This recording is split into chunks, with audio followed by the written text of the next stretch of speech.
परमेश्वर के बलवंत हाथ के नीचे दीनता से रहो, जिससे वह तुम्हें उचित समय पर बढ़ाए।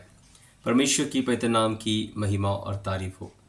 सभी श्रोतागणों को परमेश्वर के पवित्र धन्य नाम से जल्द आने वाले प्रभु यीशु मसीह में मेरा स्नेहनीय सलाम पेश करता हूँ।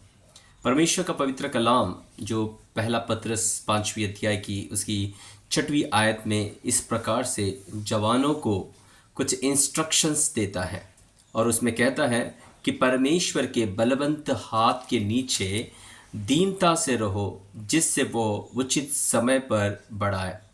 परमेश्वर का उचित समय यानी कि मनुष्य के जीवन में परमेश्वर का काम होना। तो जब तक कि परमेश्वर का समय ना आए उस समय तक हमें अपने आप को बना के रखना है। मसीहत में हमें अपने आप को परमेश्वर के समय में बना के रखना है, परमेश्वर की उस बुलाहट में बना के रखना है। तो कैसे? जहाँ पर हम एक ऐसी दुनिया में पाए जाते हैं, हम जितना बढ़ने की कोशिश करते हैं, हालात उतना ही हमें नीचे की ओर गिराने की कोशिश करता है।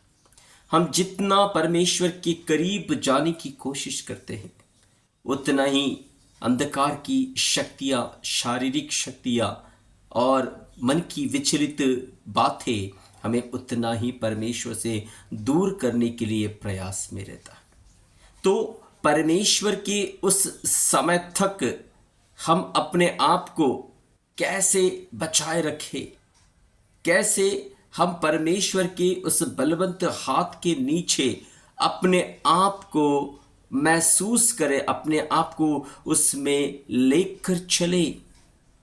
Praise the Lord. ये हमारे लिए, विशेष करके उन तमाम जवानों के लिए एक बहुत बड़ी चुनौतियां पाई जाती है। एक अमीर इंसान के पास जो अकेला रहता था, कुछ समय के बाद उसे एहसास हुआ कि वो उसके साथ कोई रहना चाहिए। जब वो विचार कर रहा था कि उसे अपने पास किसको रखना चाहिए, तो वो एक दिन मार्केट की ओर गया।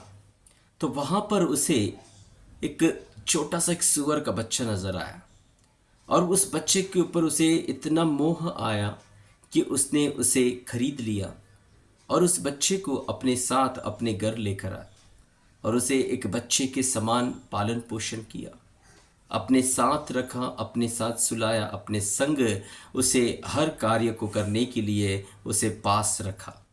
कुछ समय बीतने के बाद वो बढ़ने लगा और जैसे बढ़ने लगा तो उसे उसकी दिनचर्या की आवश्यकताओं को पूरा करने के लिए जैसे बाहर लेके जा रहे थे, तो जाते समय एक ऐसा एक अनुभव उसके जीवन में आया।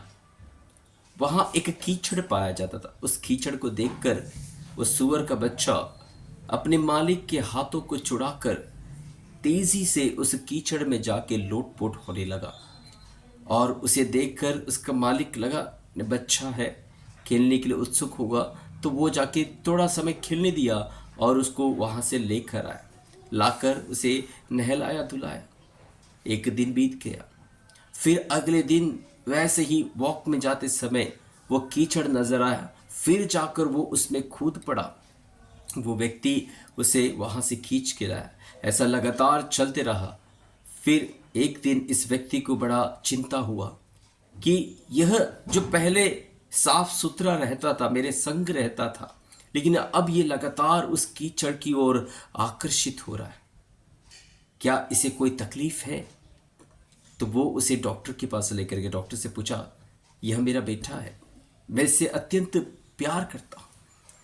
कुछ समय तक वो मेरे साथ बड़ी लगन से रहा और साफ सुथरा रहा, लेकिन कुछ दिनों से जैसे ही कीचड़ को देखता है वो मुझसे दूर भागता है, वो मेरे पास वापस आने चाहत नहीं रखता है। मैं जितना उसे अपने पास रखता वो उतना ही मुझसे दूर भागने की कोशिश करता है। ऐसे में मैं क्या करूं? क्या इसे कोई तकलीफ है?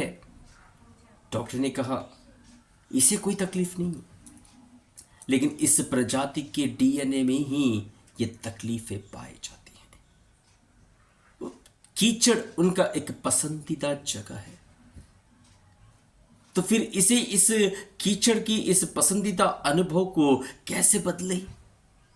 डॉक्टर ने कहा इसका एक ही उपाय है। क्या है वो? डॉक्टर ने कहा कि इसका हार्ट ट्रांसफर करना है।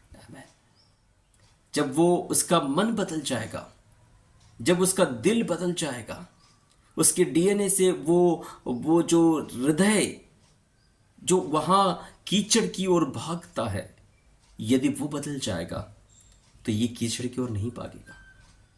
अगर ऐसा है तो किसका दिल डालेंगे इसके ऊपर? किसका दिल ट्रांसफर करेंगे? इस संसार में इंसान को इंसान का ही लगता है और जानवर को जानवर का ही लगता है। तो ऐसे में इस सूअर को किसका दिल लगेगा? उस डॉक्टर ने कहा अगर जिस प्रकार से आप चाहते हो कि ये साफ सुथरा रहे और आपके साथ रहे, आपके गोद में रहे, ऐसा तो सिर्फ एक ही जानवर है और वो है मेमना। एक मेमने का दिल को निकाल कर अगर इस सूअर के दिल से परिवर्तित कर दे, ट्रांसफर कर दे, तो ये उस कीचड़ से नफरत करेगा। मेरे प्रियो, यहोवा परमेश्वर कहता है हेजकेल के 36वें अध्याय की 26वीं आयत में, मैं तुम्हारे अंदर से कठोर हृदय को निकाल कर मांस और लहू का हृदय को मैं दूंगा। तब तुम मेरे नियमों को पालन करोगे, तब तुम मेरे विधियों पर चलोगे। जब तक परमेश्वर अपने पुत्र का हृदय हमारे अंदर ट्रांसफर नहीं करता है, तब तक हम सबों के लिए परमेश्वर के बलवंत हाथ के नीचे रहना एक बहुत बड़ा चैलेंज है। उसके समय तक टिके रहना एक बहुत बड़ी चुनौती है। लेकिन आज सवेरे के समय पर जितने लोग आज खुदा के कलाम को सुनते हैं, मैं धन्यवाद करता हूं कि परमेश्वर ने अपने पुत्र का हृदय उनके अंदर डाला है। इसलिए जो परमेश्वर के बीज से जन्मा है वो पाप कर ही नहीं सकता, वो कीचड़ की ओर आकर्षित हो ही नहीं सकता, क्योंकि भेड़ मेमना कभी कीचड़ को पसंद नहीं करता है।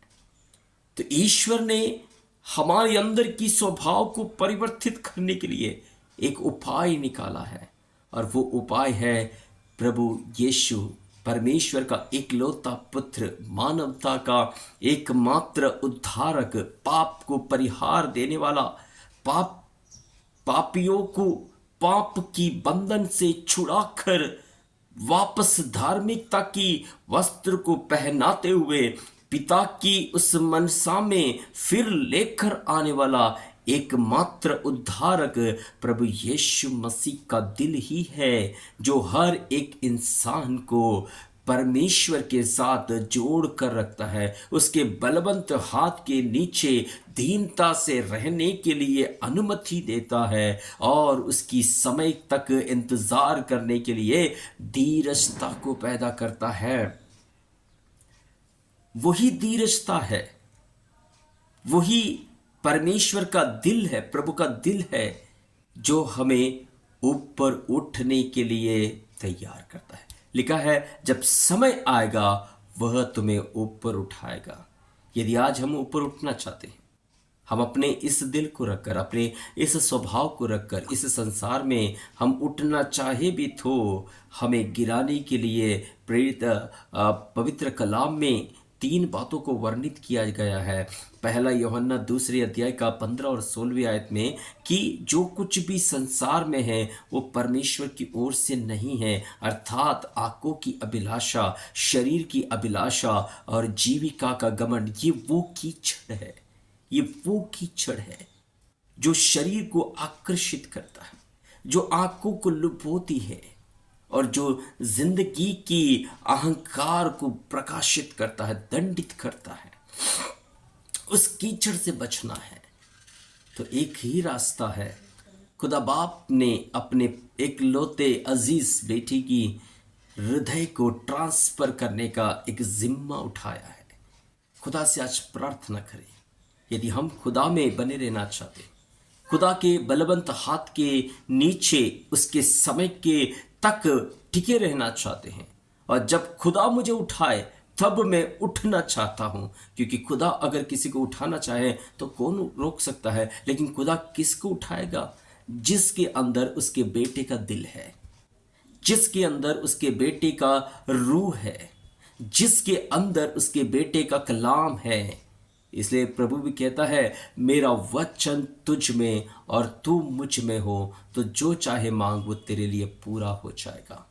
आज हम उठना चाहते हैं, आज हम बढ़ना चाहते हैं, आज हम आशीषित होना चाहते हैं, लेकिन इन सब के लिए कुछ बुनियादी बातें हैं जो पवित्र कलाम हमें सिखाता है। यदि हम उन बुनियादी बातों को हम पालन करेंगे तो निश्चय ये इस बात को दर्शाता है कि हमारे अंदर ईश्वर का मन है और हम ईश्वर के बलवंत हाथों के नीचे है। परमेश्वर का बलवंत हाथ यानी कि मनुष्य के लिए एक रक्षक कवच है। उस रक्षक कवच के जब भीतर में है, तब तक हमें कोई भी अंधकार की दुनिया, कोई शारीरिक दुनिया, कोई मानसिक तत्व या कोई अन्य बीमारी की दुनिया हमें छू नहीं सकती। शैतान कहता है, आयुब के चारों ओर परमेश्वर ने बाड़ा बांधा है, मैं कैसे भीतर जाऊं। यदि आज हमें कोई सुरक्षा प्रदान कर सकता है, वो इस संसार की कोई भी ताकत नहीं, केवल इस संसार से ऊपर ओ परमेश्वर की उस राज्य की ताकत ही, परमेश्वर ही एक इंसान को संपूर्ण तरीके से, मानसिक तरीके से, शारीरिक तरीके से, आत्मिक तरीके से, भौतिक तरीके से, सांपत्तिक तरीके से, आरोग्य के तरीके से, पारिवारिक तरीके से, बच्चों की परवरिश के तरीके से और एक अच्छी सामाजिक तरीके से भी वही हमें एक संपूर्णता में संपूर्ण बना सकता है। मेरे अजीज हो, तो उन बुनियादी बातों को मैं आपके सामने रखना चाहूँगा, जिनके बदौलत हम इस बात को अंदाज़ा लगा सकते हैं कि ईश्वर सही समय आने पर मुझे ऊंचा उठाएगा। और परमेश्वर हर किसी को शून्यता से ऊपर की ओर लेकर जाना चाहता है। प्रभु ने भी कहा कि मैं चाहता हूं कि तुम वहां रहो जहां मैं हूं। तो हम में से हर एक को इस दुनिया से प्रलयान करना है, इस पार से उस पार की ओर जाना है। एक खुदा है जो मेरे लिए स्वर्ग में अपने अजर मिरास को थामे रखा है कि कब मैं जाऊं और वो मुझे देने पाए। मेरे लिए एक मुकुट को रखा हुआ है, मेरे लिए एक जिंदगी को रखा हुआ है, मेरे लिए एक दिव्य मकान रखा हुआ है। उस दिव्य मकान में ना कोई आंसू होगी, ना मृत्यु का शत्रु होगा और ना ही किसी भी प्रकार का कोई भाव होगा कि हमें वो डराए, हमें दम खाए। और इन सब बातों से परे होकर एक जीवन की आनंद की अगम्यता में, जहां केवल परमेश्वर और परमेश्वर का ही राज्य चलेगा। मेरे प्रियो, उस राज्य में प्रवेश करने के लिए खुदाबंद पवित्र कलाम में हमें कुछ चंद बातों को हमें सिखाता है। उन बातों को मैं आपके सामने मैं रखना चाहूँगा। सबसे पहली बात जो पवित्र कलाम हमें सिखाता है वो है पहला तिमोथी 2 अध्याय की 22वीं आयतों में। उसमें इस प्रकार से लिखा है, पौलुस तिमोथियुस से कहता है कि अभिलाषाओं से भाग। जब हम अपने अभिलाषाओं से भागेंगे, इसमें 2 चिन्ह को दर्शाया जाता है। एक, मेरा मन परिवर्तित हो चुका है, और दूसरा, मेरे अंदर ईश्वर का मन है।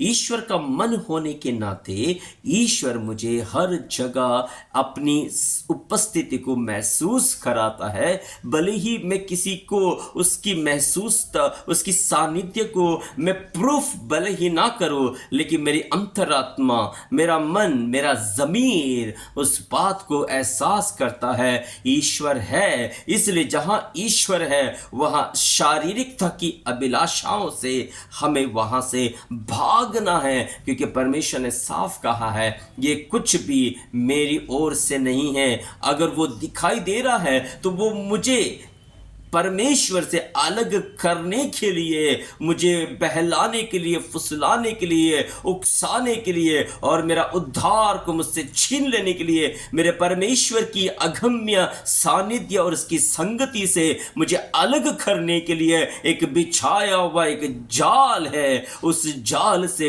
बाहर आने के लिए पौलुस तीमुथियुस से कहता है कि शारीरिक अभिलाषाओं से तू भाग, क्योंकि मसीहत में कुछ बातों को देखते हुए हमें भागना है और कुछ बातों को जब हम वहाँ से भाग निकले हैं तो कुछ बातों को वहाँ पर हमें देखकर उसको पकड़ लेना है, अर्थात ईश्वर की लोगों के साथ संगति को पकड़ लेना है, प्रेरितों की शिक्षाओं को पकड़ लेना है, प्रार्थना की योद्धाओं की संगति में सम्मिलित होना है। जब हम संसार की बातों से भागेंगे तभी हम आत्मिक बातों को पकड़े रह पाएंगे। यदि हम वहां से भागते नहीं हैं तो हमें यहां से भगा देगा, प्रार्थना से भगा देगा, परमेश्वर के लोगों की संगति से भगा देगा, वचन की सामर्थ से भगा देगा, जीवन से भगा देगा, वो हमें वहां रहने नहीं देगा। इसलिए जीवन में जब कभी एक इस प्रकार का अनुभव आए कि ये परमेश्वर की सानिध्य को मुझसे नष्ट करेगा, मेरे प्रिय लोगों की उस संगति से मुझे नष्ट करेगा, जिस तरीके से जड़बेरी ने आकर जैतून के पेड़ से आकर कहा कि तू हमारा मुख्य बन जा, जैतून के पेड़ ने कहा कि मेरे अंदर जो चिकनाहट है उस चिकनाहट को छोड़कर, जिसके द्वारा परमेश्वर के मंदिर में दिया जलता है, परमेश्वर के लोगों को एक उजियाला प्राप्त होता है, उसे छोड़कर मैं कैसे झड़बेरियों का मैं मुख्य बनूं? क्या मैं अपने अंदर की चिकनाहट का गलत उपयोग करूं?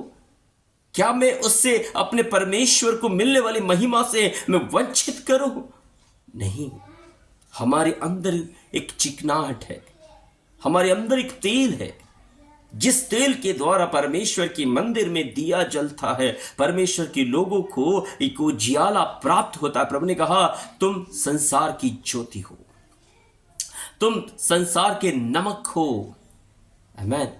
और ज्योति को कभी भी पैमाने के नीचे नहीं परंतु ऊपर रखा जाता है ताकि उसकी उजियाला पूरे घर में फैल जाए।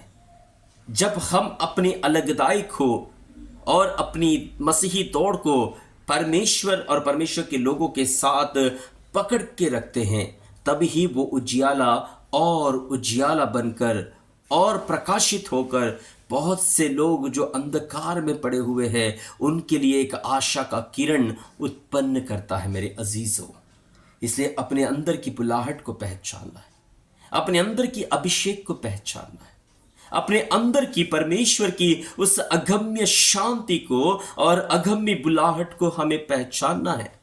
यदि हम उस बात को अगर हम नहीं पहचानते हैं तो मेरे प्रियो, पवित्र शास्त्र हमें कई ऐसे किरदारों को दिखाया जाता है जो उस अभिलाषाओं को देखकर जो ना भागे, उस ना भागने के कारण उनके जीवन में कई सारे अनर्थ कार्य हो गया। मैं कहता हूं कि ये जो अभिलाषा है समुद्र में उठने वाली उस लहर के समान है। उस लहर को एंजॉय करने के लिए कई सारे लोग उस लहर के पास जाते हैं और जैसे हम उस लहर को देखते हैं वो लहर आकर्षित करता है कि तू आ, मेरे भीतर में आ और इस बात का अनुभव कर, आनंद कर कि ये कितना मनोहर है। तो हम उसकी आकर्षण में ऐसे आकर्षित हो जाते हैं कि हम उस लहर के संपर्क में आ जाते। जैसे ही संपर्क में आ गया वो लहर तेजी से आकर सबसे पहले तो हमें पूरा कवच कर लेता है और कवच करके हमें अपने साथ ले जाता है। ठीक उसी अनुभव में अभिलाषा वो लहर है जो पहले तो आंखों को आकर्षित करता है, फिर शरीर को अपनी ओर खींचता है और जीव को आत्मा के ऊपर अपनी अंधकार की दुनिया को पूरी तरह से वो कवच कर देता है और अपने संग लेके चला जाता है। ऐसे ही लेकर गए हुए बाइबल के अंदर कई ऐसे किरदार हैं मेरे अजीजों जो मैं आपके सामने रखना चाहूँगा। सबसे पहला शिमशोन। शिमशोन परमेश्वर का एक अभिषिक्त है जो इजरायलियों का न्याय करने के लिए परमेश्वर ने नियुक्त किया। उसकी ताकत से फलिस्तीनी घबराते थे। उसे अपने लोगों के लिए लड़ना था, अपने लोगों के लिए वो न्यायी बनकर उनका न्याय करना था। लेकिन अभिलाषा की उस लहर में वो इस कदर संपर्क में आया कि उसके अंदर की जो दिव्य शक्ति थी वो उससे चला गया। आमीन। जो कोई भी इस अभिलाषा से नहीं भागता है, उस लहर की संपर्क में जब आता है, तो शिमशोन के समान परमेश्वर की दिव्य शक्ति से वो वंचित हो जाता है। वो एक साधारण मनुष्य बन गया, जबकि वो असाधारण था। मनुष्य सृष्टि परमेश्वर की अन्य सृष्टि में असाधारण था, लेकिन आज मनुष्य सृष्टि ही अन्य सृष्टि से एक साधारण बन गया है। हर समय, हर माहौल, हर जानवर, हर एक सृष्टि मनुष्य पर हावी होने की कोशिश करता है। क्यों? क्योंकि मनुष्य असाधारण से साधारण बन गया।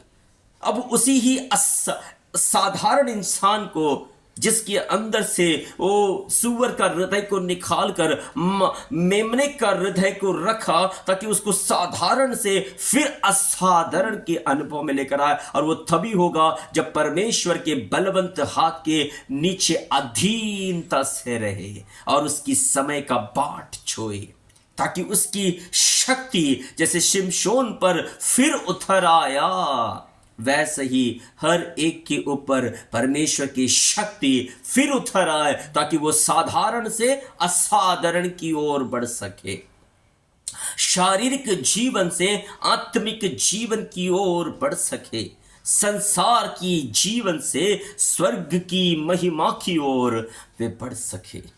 अगर हम उस संपर्क से अगर नहीं भागते हैं, तो वो संपर्क हमें शिमशोन के समान परमेश्वर की दिव्य शक्ति से वंचित कर देता है। दूसरा है सुलेमान। सुलेमान, जिसके विषय में परमेश्वर ने कहा कि ना तुझसे पहले और ना तेरे बाद कोई ज्ञानी होगा। इतना ज्ञानवान इंसान, वो सबोपदेशक में लिखता है, सब कुछ व्यर्थ है। वह भी उस अभिलाषा की लहर के आगोश में आने के कारण, मेरे प्रियो, उसने उसके अंदर जो परमेश्वर की जो दिव्य ज्ञान था, उस ज्ञान से वो वंचित हो गया। उसका अंत क्या है, बाइबल उसका वर्णित नहीं करता है। अंत कैसा है? हमारा शुरुआत चाहे कितना भी खराब क्यों ना हो, लेकिन अंत अच्छा होना चाहिए। सुलेमान ही कहता है, जन्म के दिन से मरण का दिन अच्छा है। मैन, मनुष्य जन्मता है तो बहुत सी बातों को, बहुत सी जिम्मेदारियों को उसके सर की कांधों पर आ जाता है, लेकिन जब वो मृत्यु में प्रवेश करता है, उसके लिए सारा काम समाप्त हो जाता है। वो विश्राम की ओर बढ़ता है। Praise the Lord. एक, अपने दिव्य शक्ति को खो दिया शिमशोन ने, और सुलेमान अपने दिव्य ज्ञान को खो दिया। तीसरा है इजरायली। इजरायलियों के ऊपर परमेश्वर की दिव्य सानिध्य थी। हर जगह परमेश्वर की सानिध्य। जब यहोवा का जो संदूक इजरायलियों के बीच में और फलिस्तियों के बीच में, अमलेकियों के बीच में आ जाते हैं, तो इजरायलियों जो वो तुरही फूकते, उसकी तुरही की फूक की आवाज से शत्रु घबरा जाते हैं और कहते हैं, इनका परमेश्वर इनके बीच में आ गया, अब हमें कौन बचा सकता है। परमेश्वर का सानिध्य ही इजरायलियों का ताकत है। लेकिन इजरायली बार बार उस अभिलाषा की लहर के भीतर में आने के कारण वे परमेश्वर के दिव्य सानिध्य को अपने जीवन से खो दिया और जंगल में वे मारे गए। जंगल में ढेर हो गए। लिखा है, कनान के देश में यहोशू और कालेब को छोड़ा और कोई नहीं पहुंच पाया। क्यों? क्योंकि उन्होंने अपने मन परमेश्वर में लगाना छोड़कर, परमेश्वर के सानिध्य को महत्व करना छोड़कर, उन्होंने अपनी ही अभिलाषा को महत्व दिया। आमीन। आज हमें क्यों हमारा हार्ट चेंज होना है, हार्ट ट्रांसफर क्यों होना है? क्या केवल एक साधारण प्रार्थना, साधारण आराधना हमें इन अभिलाषाओं से बचा सकता है? बिल्कुल नहीं, बिल्कुल नहीं। जब तक वचन भी कहता है तुम्हारे अंदर ईश्वर का मन है, जब तक तुम्हारे अंदर, मेरे अंदर ईश्वर का मन नहीं आएगा, तब तक ईश्वर की सानिध्य को मैं प्राप्त नहीं कर पाऊंगा। क्योंकि वो मन ही है जो ईश्वर के सानिध्य की माहौल को तैयार करता है। हम हर एक क्रिएट करते हैं माहौल को, शादी के मंडप को तैयार करते हैं और प्रार्थना के माहौल को हम तैयार करते हैं। वचन में जाने से पहले हम गीतों को गाते हैं, आराधना करते हैं, परमेश्वर के लिए एक स्तुति रूपी आराधना की माहौल को तैयार करते हैं। आमीन। वैसे ही परमेश्वर का मन जब हमारे अंदर है, वो मन ही है जो परमेश्वर के सानिध्य को हमारे बीच में लेकर आने के लिए तैयार करता है। जहां प्रभु ने कहा जहां 2 या 3 मेरे नाम से इकट्ठे होंगे वहां मैं हूं, अर्थात परमेश्वर आने लायक वहां मन होना है, आपस में एक दूसरे के अंदर मन होना है। अगर वो मन है तो निश्चय परमेश्वर का सानिध्य भी है। लेकिन इजरायलियों के बीच में से परमेश्वर की सानिध्य चला गया। चौथा है यहूदा इस्करियोती। यहूदा इस्करियोती जो 3.5 साल प्रभु यीशु के संग रहकर भी उसने अपनी प्रेरिताई को, महत्व को ना समझा। चंद चांदी के सिक्कों के लिए, यह भी एक आंखों की अभिलाषा, एक शरीर की आवश्यकता है। पैसा जिंदगी के लिए चाहिए, लेकिन जिंदगी ही पैसा नहीं है। इस दुनिया में हर चीज पैसे से ही होता है, लेकिन हर बातें पैसे से ही तोलना जरूरी नहीं है। आत्मिक जिंदगी कभी पैसे की मोहताज नहीं है। परमेश्वर का सानिध्य कभी पैसे का मोहताज नहीं है। परिशुद्ध आत्मा की भरपूरी पैसे की मोहताज नहीं है। विश्वास की घोषणा पैसे की मोहताज नहीं है। परमेश्वर जिसने इस दुनिया को बनाया, जिसने मुझे और आपको बनाया, क्या उसके लिए पैसा कोई मायने रखता है? हमें हम पैसे क्यों चाहिए? क्योंकि हमारी कुछ मूलभूत आवश्यकताएं हैं, वो पूरी करें। प्रभु ने कहा तो धर्म की खोज कर, राज्य की खोज कर, जो तुझे चाहिए वो तुझे मिल जाएगा। आमीन। तो धर्म की, राज्य की जैसे खोज करते हैं, परमेश्वर के पीछे जैसे चलते हैं, तो परमेश्वर को पता है मुझे खाना है, मुझे पीना है, मुझे रहना है, मुझे बच्चों का फीस भरना है, मेरे सारी आवश्यकताओं को मुझे पूरा करना है। वो सब कुछ परमेश्वर जानता है। परमेश्वर उसके लिए उपाय करेगा। जिस तरीके से इसहाक ने अपने पिता अब्राहम से पूछा, हमारे पास हमारे पास सब कुछ तो है, लेकिन बलि के लिए मेमना कहाँ है? अब्राहम ने यह नहीं कहा कि वो मेमना तू ही है। अब्राहम ने कहा परमेश्वर उपाय करेगा। और हम देखते हैं परमेश्वर ने सच में उपाय किया।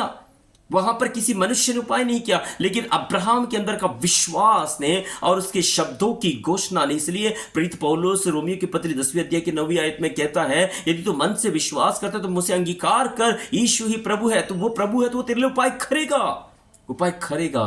लेकिन यहूदा इस्करियोती 3.5 साल प्रभु के संग रहने के बावजूद भी अपनी प्रेरिताई में प्रभु की उस महान बुलाहट को और अपनी प्रेरिताई की पद की गरिमा को ना समझकर चंद चांदी के सिक्कों में अपने प्रभु को बेच दिया, अपनी प्रेरिताई को बेच दिया, अपने प्रेरिताई को तुच्छ जाना, अपने प्रभु की सानिध्य को तुच्छ जाना। आज भी कई सारे लोग चंद पैसों के लिए, चंद नाम के लिए, चंद पद के लिए और चंद ऐशो आराम के लिए परमेश्वर के दिए हुए प्रेरिताई को, बुलाहट को या फिर उसे मिला हुआ अभिषेक को वो व्यर्थ समझते हैं। यहूदा इस्करियोत ने परमेश्वर के दिए हुए दिव्य प्रेरिताई का पद को गवा दिया। और वैसे ही, और अब देखना चाहोगे तो बिलाम, जिसके अंदर एक अभिषेक था कि वो जिसे आशीषित करेगा वो आशीषित हो जाएगा, और वो जिसे श्रापित करेगा वो श्रापित हो जाएगा। लेकिन बिलाम भी बालाक नाम के व्यक्ति से चंद पैसों की लालच में आकर इजराइलियों को वे श्राप देने लगे। लेकिन परमेश्वर ने बार बार मना करने के बावजूद भी वो ना रुका। इसलिए परमेश्वर ने जब जब वो मुंह खोलता था, उसके श्राप को परमेश्वर आशीर्वाद में बदल गया। तब बिलाम को समझ में आ गया, जिसके संग परमेश्वर है उसको कोई श्राप दे ही नहीं सकता, चाहे मेरे अंदर कितना भी वरदान क्यों ना हो, लेकिन वो वरदान परमेश्वर के लोगों के सामने काम नहीं आएगा। लेकिन फिर भी वो ना सुधरा, अपने चंद चांदी के सिक्कों के लिए, पैसों के लालच में अपने दिव्य अभिषेक को खो दिया। आमीन। शिमशोन ने दिव्य शक्ति खो दिया, सुलेमान ने दिव्य ज्ञान खो दिया, जिसके कारण से वो व्यर्थ है कहता है। और यहूदा इस्करियोत ने अपने दिव्य प्रेरिताई को खो दिया। इज़राइलियों ने परमेश्वर के दिव्य सानिध्य को खो दिया। बिलाम ने अपने दिव्य अभिषेक को खो दिया। अब वर्तमान में एक बड़ी चुनौती है मेरे प्रियो। वर्तमान के समय में कलीसिया परमेश्वर के दिए हुए दिव्य संगति को खो रहे। आज जगह जगह पर कलीसिया बंद हो रही है। जवान परमेश्वर के पास आने के लिए इच्छुक नहीं है। आज कलीसिया खाली पड़ा हुआ है, जवानों से वंचित हो रहे। कलीसियाओं में स्त्री दिखाई देते लेकिन पुरुष दिखाई नहीं देते। एक परिवार में एक विश्वास में आ जाते, बाकी सब उसके विरोधी बन जाते। एक ऐसी संगति जिसके द्वारा मनुष्य परमेश्वर के साथ मुखामुखी वार्तालाप कर सकते हैं, परमेश्वर को सुन सकते हैं। आमीन। कलीसिया आज पवित्र संगति से वंचित हो रही है। जवान आज पवित्र संगति से वंचित हो रही है मेरे प्रियो। इसलिए वचन कहता है तो अभिलाषाओं से भाग, क्योंकि अभिलाषाओं से भागेगा तो यह चिन्हित होगा कि तेरे अंदर ईश्वर का मन है और तू परमेश्वर के अधीन है। और यह ऐसा होने के कारण हर एक जवानों से मैं बताना चाहूँगा, हर एक परमेश्वर के विश्वास करने वाले प्रिय परिवारों से मैं कहना चाहूँगा, उचित समय का इंतजार करो। उचित समय यानी कि परमेश्वर का काम आरंभ होने का समय, परमेश्वर आपको इस्तेमाल करने का समय, परमेश्वर की आत्मा दिव्य शक्ति को उतारने का समय, परमेश्वर की आत्मा दिव्य ज्ञान को उतारने का समय, परमेश्वर की आत्मा परमेश्वर की दिव्य सानिध्य को उतारने का समय, परमेश्वर की आत्मा परमेश्वर के दिव्य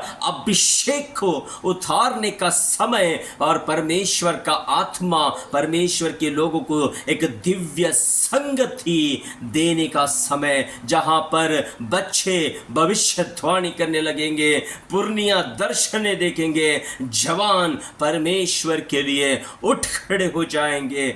इस समय के लिए मेरे अजीजों, अपने आप को परमेश्वर के अधीनता में रखे, परमेश्वर के समय तक के लिए इंतजार करें, तो निश्चय समय आने पर ईश्वर हम सबको उठाएगा। इसका और भी कई बातें हैं, अगले वीडियो में हम उन बातों को हम देख पाएंगे। हमने एक पॉइंट्स को देखा है, अपनी अभिलाषाओं से भाग। अगर ना भागोगे तो पवित्र शास्त्र में दिखाए हुए किरदारों के अनुसार किस किसने क्या क्या खोया है, और जब हम अधीनता में आ जाते हैं हम क्या क्या फिर वापस पाएंगे। और वापस पाने के लिए ही प्रभु यीशु मसीह अपने दिव्यता को और एक मानवीयता में वर्गावित करते हुए स्वर्ग को छोड़कर पृथ्वी पर एक मनुष्य का रूप धारण करके दासत्व में अपने आप को दिखाया, ताकि दासत्व में पड़े हुए परमेश्वर के संतानों को परमेश्वर की महिमा और पुत्रत्व का अधिकार को दे सके। मेरे प्रियो, इन वचनों को आप गंभीरता से अपने जीवन के लिए, अपने विश्वास के लिए आप लागू करें। निश्चय सुने हुए वचन के आधार पर मन से विश्वास करके मुझसे अंगीकार करें और आज प्रभु से कहे, प्रभु मेरा मन तो बदल दे। जिसके द्वारा दाऊद भी कहता है, तू मुझे एक नया मन प्रदान कर, मेरे अंदर एक स्थिर आत्मा प्रदान कर, ताकि तेरी आत्मा और तेरी रूह मुझसे कहीं अलग ना हो जाए। आमेन। परमेश्वर इन वचनों के द्वारा आपको बहुत बहुत शांति दे, आशीषित करें। निश्चय प्रभु का समय आने पर आप और आपके पूरे घराने को परमेश्वर सम्मानित करेगा ऊंचा उठाएगा। इस पृथ्वी पर ही ना सही, उस स्वर्ग में परमेश्वर हमें बड़ा सम्मान देगा। इन वचनों के द्वारा सबको आशीष मिले। मैं परमेश्वर के दास पास्टर रंजीत बहुत बहुत तहे दिल से धन्यवाद करते हुए इस वीडियो को मैं यहीं पर समाप्त करता हूँ। खुदा आप सबको शांति दे। Praise the Lord.